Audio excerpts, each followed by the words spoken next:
আসসালামু আলাইকুম রহমতুল্লাহি ওয়া বারাকাতুহু। প্রিয় উপস্থিতি, আসলে আপনারা সকলে জানেন যে ইদানিং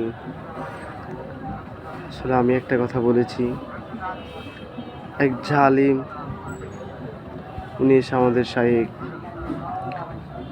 হযরত মাওলানা আল্লামা মুফতি হারুন ইজহার হাফিজাহুল্লাহ তাআলা ওনাকে খুব খারাপ ভাষায় কিছু গালি দিয়েছে এবং উনি এই সমস্ত ভাষা বলেছে যে উনি নাকি খারিজি হয়ে গেছে। এটা আমি অসংখ্যবার শাইখের মুখেও শুনেছি যে আমাদেরকে অনেকে, আমাকে, গুনুবিকে, এদেরকে আমাদেরকে খারিজি ট্যাগ লাগিয়ে দিছে।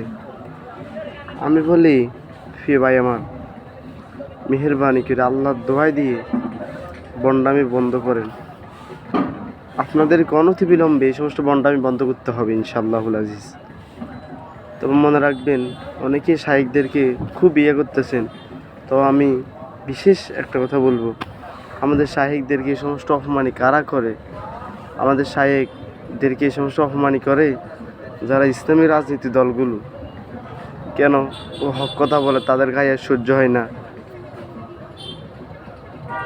হক কথা বলে তো তাদের গায়ে সহ্য হয় না, এই জন্য তারা এখন শাইখরা খারিজি, শাইখরা ইসলাম থেকে বের হয়ে গেছে, শাইখরা নাকি হরকাতুল জিহাদ।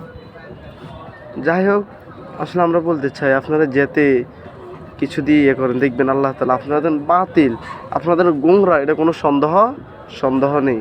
কেন আল্লাহ তাআলা আপনাদের মুখ দিয়ে আপনাদের সব কথা ফাঁস করে দেবে ইনশাআল্লাহুল আজিজ।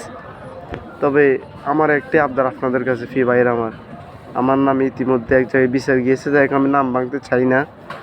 তবে ইনশাআল্লাহুল আজিজ, নিশ্চয় আল্লাহ তাআলা আমাদের বিজয় দিবে ইনশাআল্লাহ।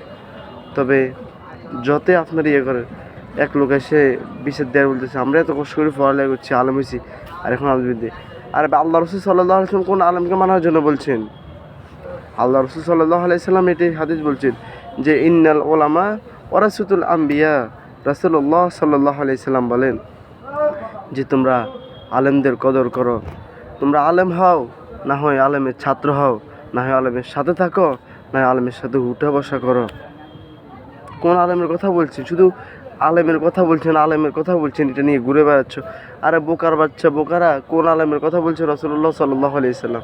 ওটা তো জানার দরকার আছে। রাসূলুল্লাহ সাল্লাল্লাহু আলাইহি ওয়াসাল্লাম